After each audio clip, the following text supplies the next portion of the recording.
But let's move on to the main event of the evening. Yes, let's We do got that. a featherweight slugfest between Edson Barboza versus Giga Chikadze. Edson Barboza is coming in at 22-9 and is the minus 115 favorite. Then you got Giga Chikadze, who is coming in at 13-2 and is the minus 105 underdog. What do you think of this main event? Oh my God, Daniel. This is a fight that, when they announced it, I considered a dream matchup. The battle of the leg kicks, that should have been on the poster. I'm surprised it wasn't, but I understand. On paper, this fight should be fight of the night. But I see this fight being more of a chess match based on the level of competition. Every time we talk about Edson, I feel like we've talked about him 3 times this year, we talk about how his boxing is developing, and then we highlight his leg kicks. Well, in my opinion, I think his boxing is developed, and his use of the jab has been so much fun to watch. You go back to that Shane Burgos fight, it Yeah. was a masterclass on how to use a jab. Giga is a well-rounded striker, as we know, who uses his kicks and striking to set up his patented Giga kick. With this matchup, I expect it to be more calculated, like I said, like a chess match rather than a firefight. They both throw about the same. The big difference is their striking defense, where Edson takes almost two times more than what Giga does.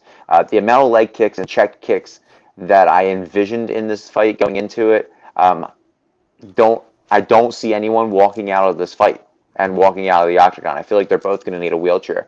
But I also think that we are going to see a lot of kicks, but I do see a lot more counter striking and waiting for the right moment to set up the next shot. This is Giga's toughest challenge, and this is an opponent for Edson that could really give him a push in a division that he has been really thriving in. But with that being said, I think Giga's going to win this. I think he's a man for the challenge. I think he's going to go by decision, but in the back of my mind, I know this is kind of an easy way out. I think that there's a possibility that Edson can just do enough to outwork Giga in this. Yeah. But I'm still going to ride with Giga by decision. Yep. First, I got Barbosa. He has a powerful low calf kick and it likes to attack his opponent's calf on the inside of the leg. His kicks are very quick and dangerous, and he also throws body kicks, high kicks, and switch kicks. He will check his opponent's leg kicks, and he has a nice Muay Thai background. He likes to use his back foot.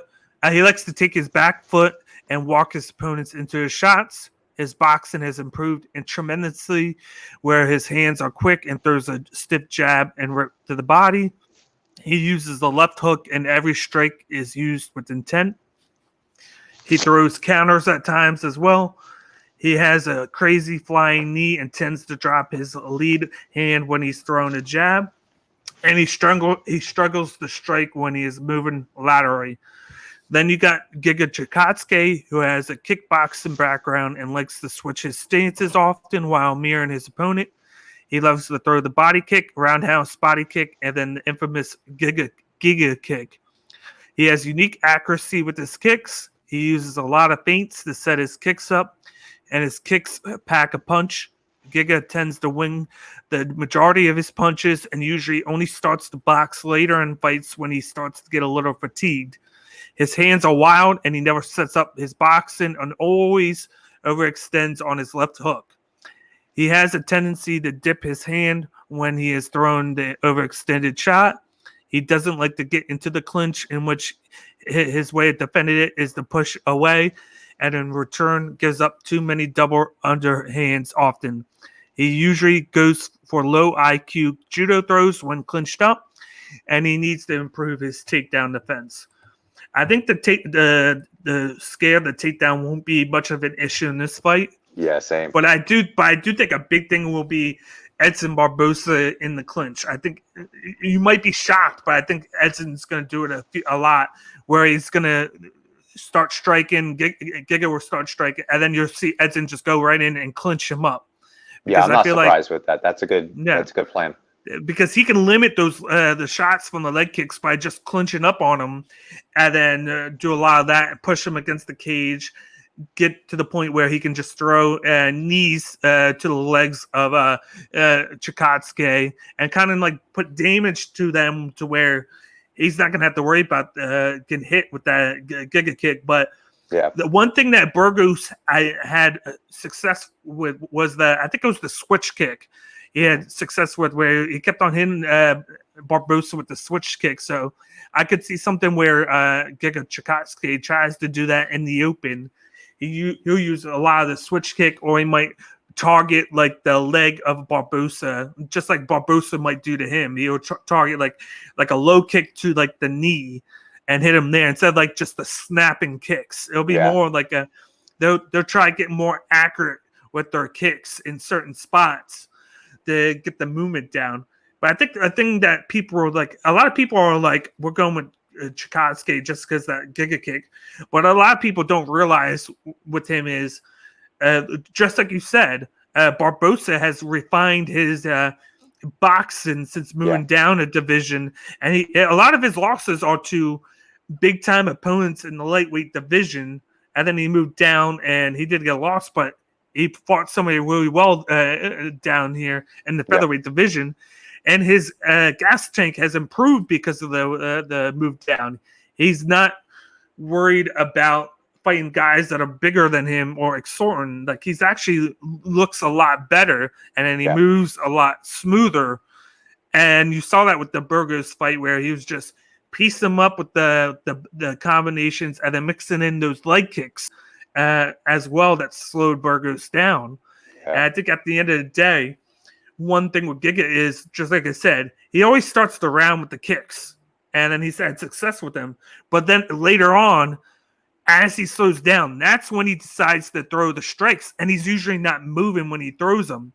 He's standing in like a singular spot, and then he just wings them. He just throws them like this, because usually against somebody who's of lesser value, it's going to get hit with it. But he's not going to be able to do that to Barboza. No, not at all. I don't want to say that their leg kicks will kind of cancel out, because that Giga kick is like the death clutch blow of kicks right there, because it's right to like the rib cage of his opponent, and it just like it hurts him so bad. But I think Barboza is going to avoid that. He's going to be able to avoid that. He's going to take the damage, and then he's going to come in and just piece him up with the striking. I think that's going to be a big difference. And for that, I have Edson Barboza win this by unanimous decision. I think it's going to be, the longer the fight goes, the better it is for Barboza, because of some of the issues for Chikadze. But I won't say I'm not scared for that knockout shot by Chikadze right to the side or the head with the leg kicks that he throws. But I just think there's not much to fear with this hand strikes. I think it's going to be all legs, whereas Barboza could get you from both sides now. He did when he hit Burgos, he hit him with that strike, and then it was a delayed reaction before he just like ran to and that's something that before Barboza didn't have, but now he has it, and it makes him a more scary opponent, and that's why he's the favorite going in. Yeah, and it's close too, right? This is probably the closest fight. With this one, man, it can go either way, right? So we're both on opposite sides of this fence, and it's just to see who can be more accurate.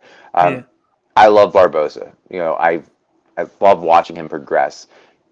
There's something about Giga's movement, that his ability to not absorb as many punches, right? So he, like I said, he takes double less than what Barboza does, but the level of competition's bigger, right?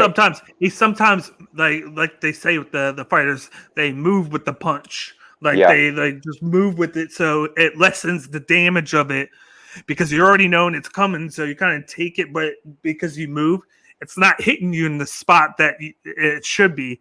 So you take majority of the damage off of it, and then you can keep moving and fighting.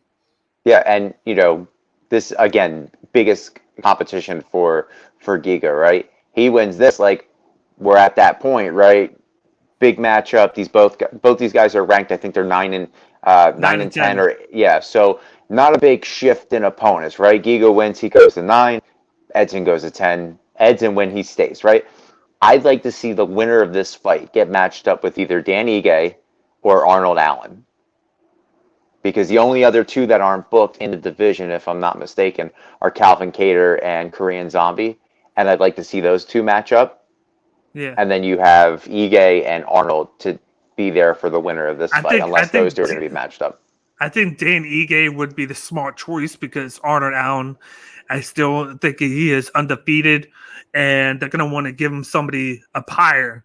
Yeah. And then you got to remember a guy who hasn't fought is Josh Emmett since he got hurt, and he should be coming back anytime soon because I think he's training now. Didn't he fight recently?